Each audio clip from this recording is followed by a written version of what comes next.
Today, I'm reflecting on the biggest turning points in my career, moments that challenged me, pushed me, and ultimately shaped the artist that I am and the person that I am today. I'm diving into these pivotal moments and how they happened, what I learned, and why growth almost always starts with discomfort. Let's get into it. So, I was going through my notes app on my phone and cleaning it up and deleting old notes. And if you know anything about me, I'm like a crazy lister. So, I have like a million fucking notes on this app. And I don't even have just one note app, but specifically the one that is the oldest I was going through and deleting stuff from. And I found this note from 2017 that just really made me take a step back and appreciate how far I've actually come since then. And I've just made these insanely big strides in my career since then. So this note was a little wish list and like what my goals were in my career at that time. And to be honest, it's kind of embarrassing that I was shooting as low as I was. But I'm going to like just read the stuff that was on this note. So goal number one was to work a schedule that was packed full of awesome and fun tattoos. Goal number two, get a good amount of regular clients and hit 1,000 followers on Instagram. Goal number three, make at least $500 a day. And goal number four, love my job and my workplace. So number one, it kind of tells you where I was at in 2017. So just, without any specific like part of this note telling me anything, I can tell that I wasn't doing awesome tattoos that were fun for me. And I wasn't getting a good amount of regular clients. And I must have been under 100,000 or under 1,000 followers on Instagram. And I wasn't making $500 a day.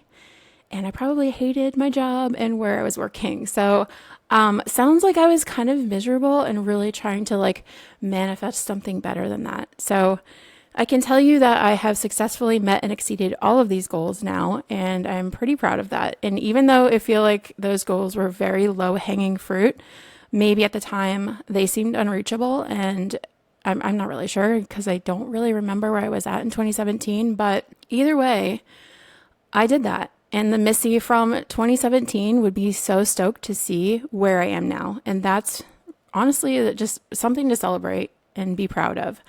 But the more important thing I want to talk about today is not what I did, but how did I do it? Because appreciating where I am and how far I've come is great and all, but it's not going to be useful to me for continuing this success. I want to look back at what I've done to get here and really examine those things so that I can do more of that in the future. So I sat down and thought about it, and I went back through everything that's happened since 2017 and kind of picked out the things that had the biggest influence on my career that I can remember. I probably am not remembering all of them, but these are the things that stick out to me most. So in 2018, I attended my first ever tattoo conference, not a convention, a conference. So this was I think it was 3 days of seminars. So every day we had like 2 or 3 presenters on stage, teaching us whatever it is that they specialize in teaching.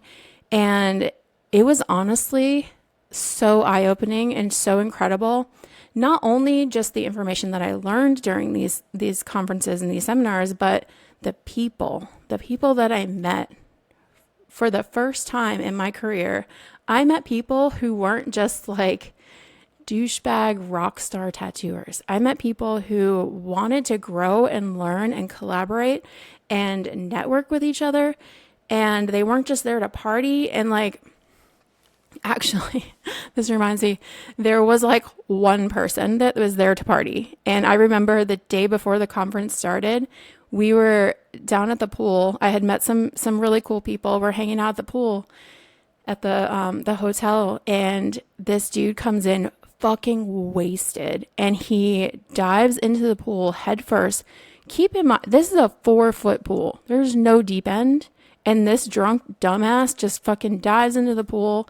He hits the ground, like the bottom of the pool, fucking bleeding from the face. He comes up out of the water and he's like, his face is like gushing blood and it's all in the water. And I don't know if you've ever seen like blood in the water. It just like spreads rapidly. So he's in the water and he's like, shh. And he's looking at us like, don't tell anybody that I just dived in the pool. And we're like, bro, you're fucking bleeding from your face. Like, what are you doing? So he I guess he didn't understand that he was bleeding until he finally like touched his face and looked at his hands, and then like I guess it occurred to him, we like threw a towel at him and we were like, bro, you got to get out of the fucking pool, you're bleeding everywhere. And we're telling everyone like, get out of the pool, there's blood in the pool, like everybody get out. And we're like, what is this dude doing? And he's like fully covered in tattoos, so like very clearly he was there with us, he was like part of the conference. Not one other person is getting hammered like this. Not one other person is doing this. And we're just chilling. We weren't even in the pool, thank God, because ew. But we're just like chilling on the side of the pool, just bullshitting, talking about tattoos and whatever. And, this dude shows up. So anyway, no one else was there for that. No one else was there to like party and get like fucking rowdy and wild, which is what I'm used to from like conventions. So it was really awesome to see that there was other people like me out there that wanted to just learn and grow and like meet other cool tattooers. And I had pretty much given up on the idea that people like that existed. Anytime people would ask me like, I don't know, like they would say, oh, do you know like this person or that person that tattoos in the area? I would be like, yeah, I don't really associate with tattoo artists. I don't really like most of them. So I kind of just, don't really make friends with tattoo artists, because that had always been my experience. And at that point I'm already sober. Like I didn't drink anymore. I didn't party anymore. So that was very much like the vibe back then, was like everybody's drinking and like hanging out, doing drugs and whatever. And that just wasn't me anymore. So I was having a really hard time finding my place in the industry. And so I just kept to myself. But it really opened my eyes to the world of tattoo education in general. And it really showed me what was possible for just being able to get this like continued education. And maybe even, there was a moment where I was watching, I want to say it was Squire Strahan was up there speaking. And I was like, because he said something, yeah, it was him, because he was talking about how he attended his first Explorer conference and that he never thought that he would be on the stage actually presenting at one. And I was like, damn, I was like, maybe that could be me someday. I don't know.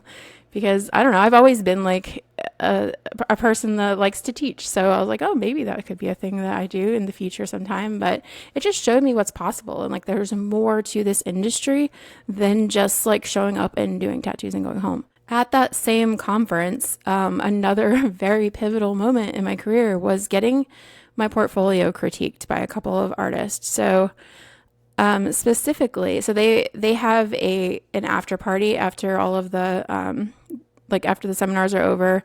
Later that night, everyone goes to this. I don't want to call it an after party. It's like a meet and greet. Like they do critiques, they do drawing nights and stuff. It's not a party at all. So you go there just to like meet and hang out with other artists. And all of the presenters were doing critiques for portfolios. If you wanted to, you could just go up to them and like give them your portfolio and they would sit with you and talk with you. So terrifying, right? So Liz Cook was the first one to do a portfolio critique for me. And I just look up to her so much because her color is just insane. She's so fucking smart about color. I don't know if you've ever seen one of her seminars, but she just nerds the fuck out about color. It's awesome. So I asked her to do my portfolio critique, and she was so nice, and she fucking hyped me up so much, and I just loved talking to her, and I loved hearing her, like, the way that she critiques a portfolio was so cool, because she did not at all focus on what I did wrong and what I needed to improve, which has its uses, and that is important, but she was focused on what I was doing right. And I like things that I had never really considered before, but she really was like, this is your thing. This is what you should lean into. This is what I see for you, and this is what I see that you're doing well. You should do more of that. I very rarely had people critique my work in the past. So for someone to even take the time to do that in the first place, but also to do it in that way, because usually you're just like, I have no idea what I should be doing. How do I know what my style is? How do I know what I should keep doing, what I should stop doing, what I should be doing more of? And it was just such a cool perspective to get from somebody that who clearly has her own style and has been doing this a long time and knows what she's talking about. So then my next experience with the portfolio critiques, I talked about this in an episode a few episodes back, but Teresa Sharp was the next person. So I waited until the end of the night. You can like listen to the whole story in that episode. I'll make sure it goes in the show notes. But so she, very different style of critique, kind of crushed my spirit a little bit and gave me a reality check, but it was very much needed. Like, it was a reality check I needed to fucking hear. And she just gave the truth the way that it needed to be said. It knocked me down a peg into reality, and it showed me what my weaknesses were and what I was kind of blind to before. And it helped me learn how to give and take feedback. Both of those critiques did. So what did I like about Liz's critiques? What did I like about Teresa's? What did I not like about each of them? And it really just gave me perspective on, if I were going to critique somebody else's portfolio, like, how would I do this? And it also made me realize that I love and crave feedback myself. And it's something that I think has really been missing in my career. And it kind of set me on this path of constantly checking in with myself and holding myself accountable. And it gave me real, like, measurable things to work on. So then in 2019, I did the Philly convention, which at that point, I think I'd been out of the convention circuit for about 10 years because my kids were little, and I just really couldn't do conventions. I didn't have a support system that would allow me to travel. I just didn't have the time. I didn't have the money. So I really had not done a convention in a long, long time, unless it was like the Baltimore convention where it was close by. But I was asked to fill in last minute.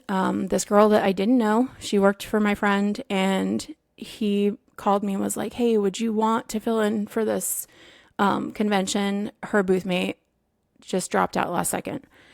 And I had a plan that it was my birthday, actually. My birthday's on Valentine's Day, and it was Valentine's Day weekend was the convention, and I was about to go camping or something with my husband. And I was like, I kind of like, I've been wanting to do a convention after the Explorer conference. And this was the first opportunity because I didn't know anyone who was really like doing conventions at the time. So I ended up canceling my birthday trip so that I could go do this convention. And, Philly is crazy. It's a crazy convention if you've ever done it.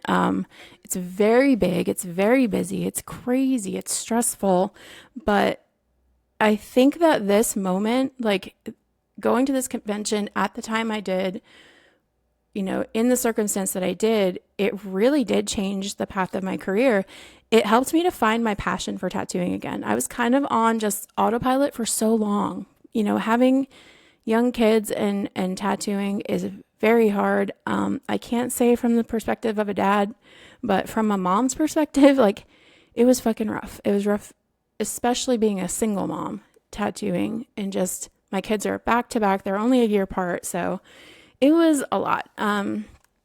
So my career just kind of like took a back seat for a while, and I just kind of was coasting and not really passionate about anything. And based on my goals from 2017, like, I wasn't real happy. I was kind of miserable, it sounds like, and just not having a good time. And being at this convention really just reignited that spark for me. And like the motivation and inspiration that I get from working at a convention is literally unmatched. And I had completely forgotten about that because it had been so long. And suddenly I remembered that conventions can actually be fun and exciting and not just work and no sleep, because the last convention I did was probably, over 10 years ago. I was still drinking and partying at that time.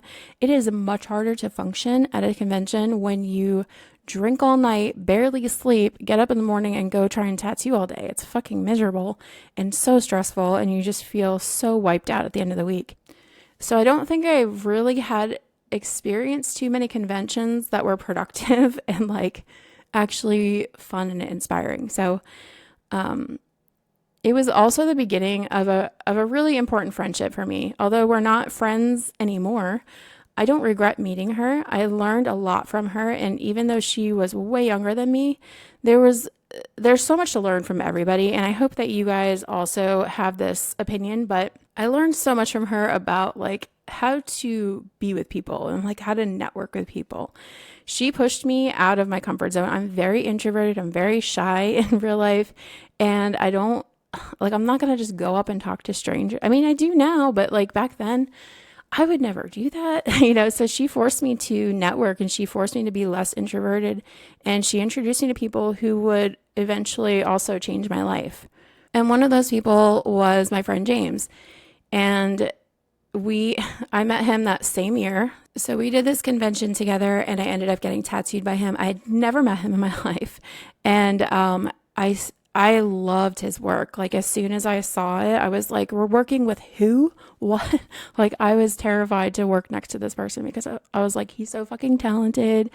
That's really intimidating, but he ended up becoming this like mentor to me, and he challenges me as an artist. He inspires me to push my limits just by existing, and cheers me on and encourages me and inspired me to enter the contests at the conventions, which I'd never done before. And he'll help me brainstorm ideas for conventions and stuff. But like we became instant friends, and he also challenged me as a person. So he has been there through some crucial ups and downs in my career, in my personal life. He's been the voice of reason so many times and just comes with brutal honesty, which I love, and just calls me on my bullshit when I need to, when no one else will, and just forces me to question myself and be real with myself, and just has inspired me to work on me and gives such invaluable advice on business and art and life. And we just became really fast friends. And he was one of my first sober friends.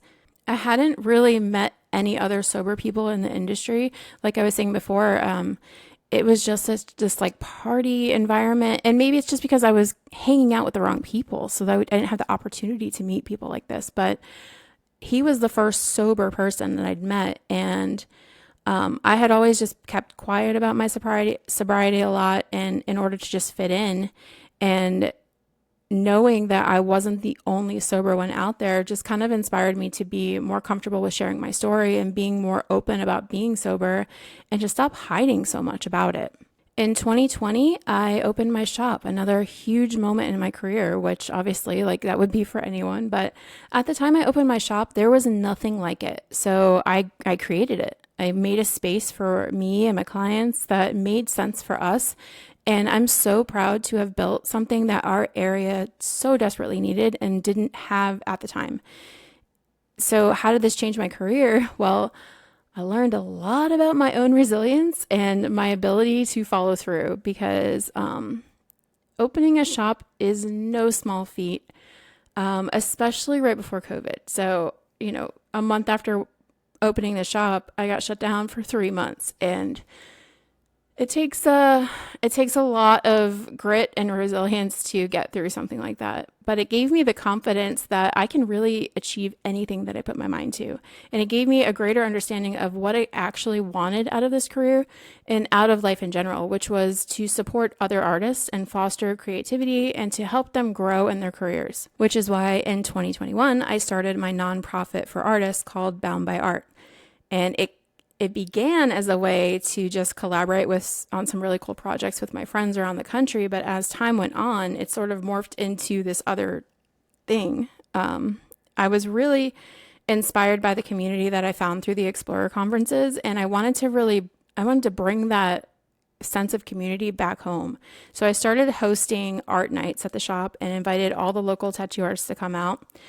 Not a lot of them came, but we did get some come out, which was really fucking cool. And we met some really cool local people, and we ended up learning some new ways of making art, which was awesome. Like we all learned at the same time, like we could have been all different levels of tattooers, but you put us in a room trying to wire sculpt, and none of us have done it before. We're all fucking sucking at it and learning together. And it was just like a really cool experience.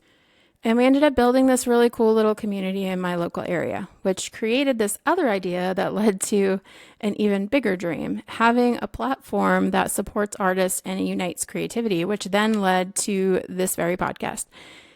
In 2022, I had 2 artists quit and go open their own shop, which they were my only artists. It was just me and them. Why do I see this as a good thing? It really made me reassess what was wrong in my business, because people don't leave for no reason. Like if I was doing all the right things, if I was, if they were happy here, they would not have left. So what was wrong? What was wrong with the business? What could I have done differently? Well, for one, I could have heard them when they said that this wasn't forever and they wanted to go open a shop someday. But, I thought I could change them. I thought I could change their minds. I thought I could win them over. I thought they would stay forever because I wanted them to and we were having a good time. So that's my bad, How could I be better next time? The biggest disappointment for me was just the lack of communication. I didn't know that they were going to open a shop until it was built. They had been working on it for months and months and I didn't know. And that feels real shitty. It feels like a betrayal. It feels like fuck, I thought we were friends. I thought you would tell me. I thought you would tell me when you were thinking of it. I thought you would be like, hey, we signed the lease. We're going to work on our shop. I don't know. And I'm not like a typical shop owner that would be like, get the fuck out, you're fired, I really wanted to support them. If that was the dream that they had, I wanted to help them with that.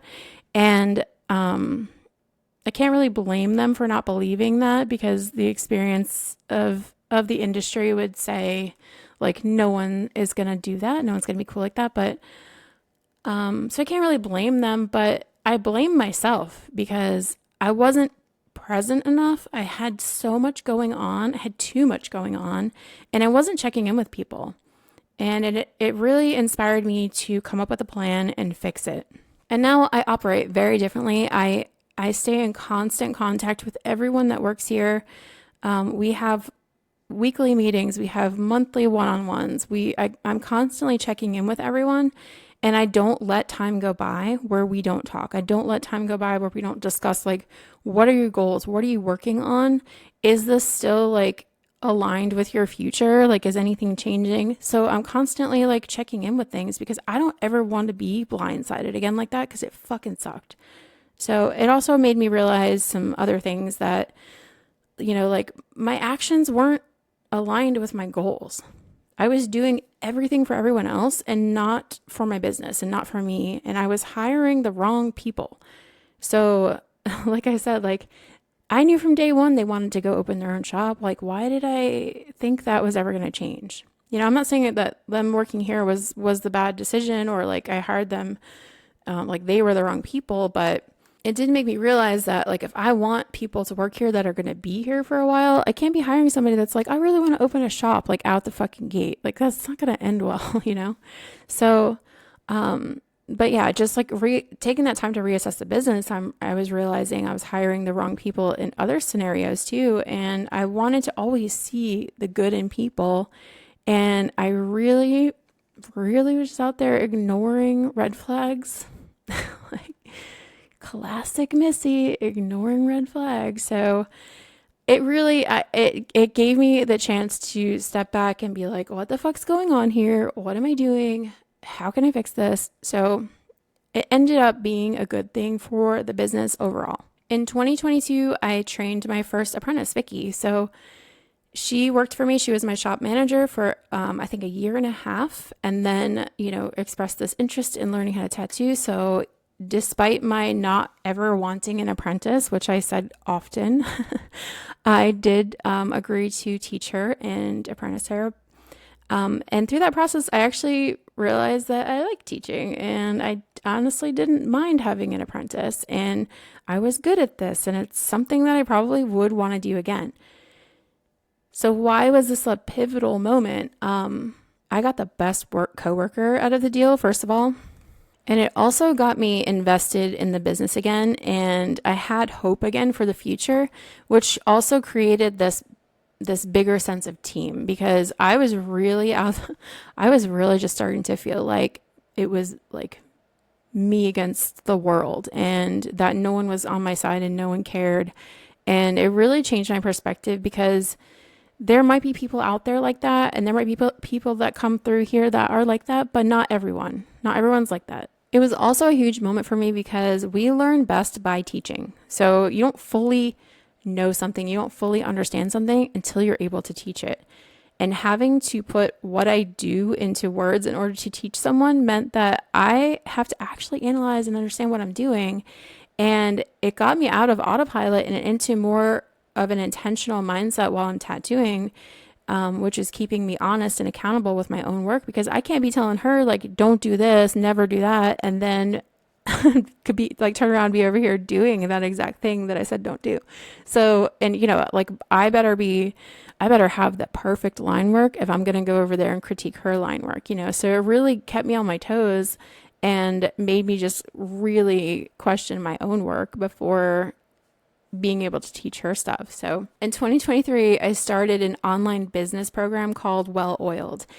It was like an online business program that taught me all the things that I needed to know about running a business, basically. So kind of like getting a business degree without having to actually go to a college and do all of that. And it was more like specified to what I'm doing specifically. So you only learned what you needed to learn. You didn't learn like all of business. So they kind of like watered it down for you for where you needed it. So I never knew anything about business before opening a shop. It was just supposed to be me. I didn't think it mattered. I was just going to open the shop and just tattoo and not really run it as a business, more as like a private studio. And once I started like collecting all these people, all of a sudden I was like, fuck, I probably should know something about business at this point, because these people are counting on me. And now it's not just me that's at risk, it's everybody. So I really needed to learn this stuff. When I started, I did not have time. I did not have the money. I barely could afford it, but I needed it and I made it work, and I did whatever I had to do to get it done. So it saved me. It saved me from myself.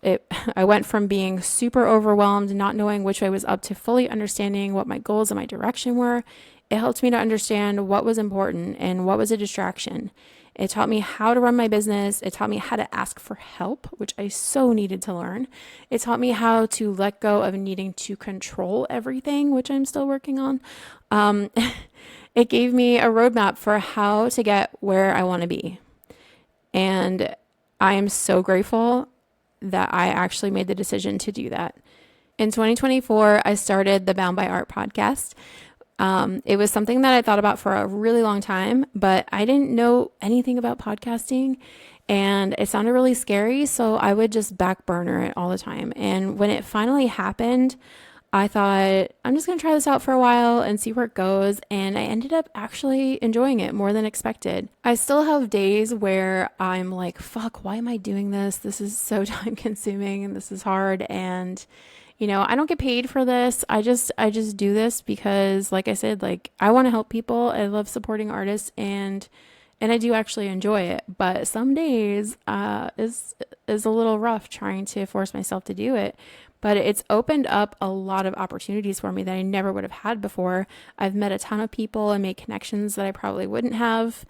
And I'm learning and growing as I go. Again, like I said, you learn best by teaching. So you don't fully understand something until you've taught it.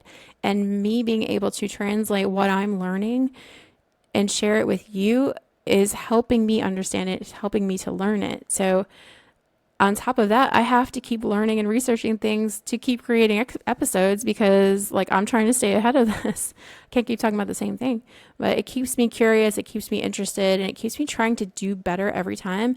And it really keeps me accountable.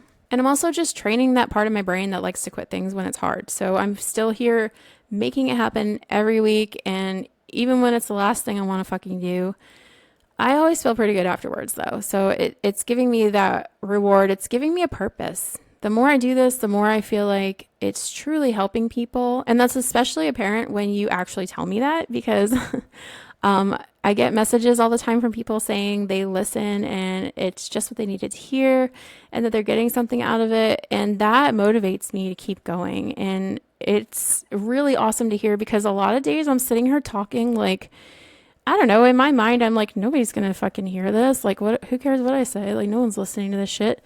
And then I get a message and I'm like, oh, somebody listened. What did I say in the episode? Oh, fuck. I have to go back and listen to it and see like how dumb I sounded. But the people are listening and it's awesome to hear that feedback. So if you ever feel like reaching out to let me know something I said hit home for you or changed the way you think or helped solve a problem, I really do want to hear about it because otherwise I feel like I'm just talking to myself. Which if I was, that's fine too, because I honestly need to hear a lot of the shit myself. But it means more if it's not just for me. And that brings us up to today. And I'm sure that I could spend some more time thinking on this and I could come up with a bunch of other moments in my career that shaped my path and got me to where I am now. But these are the big ones. And you might notice a few patterns in this. Number one, all of these moments were scary as fuck for me at first. And I pushed through it and I did it anyway. And none of these moments were comfortable or easy or came naturally to me. I had to put myself in uncomfortable situations so that I could grow.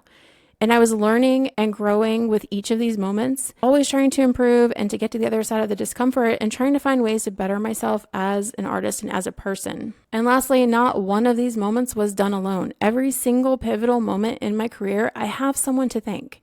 There was community involved, there were people contributing, and more than that, I was contributing. And the more I contributed, the more I've been rewarded. And the rewards have never been what I would expect them to be, but it's all been so worth it.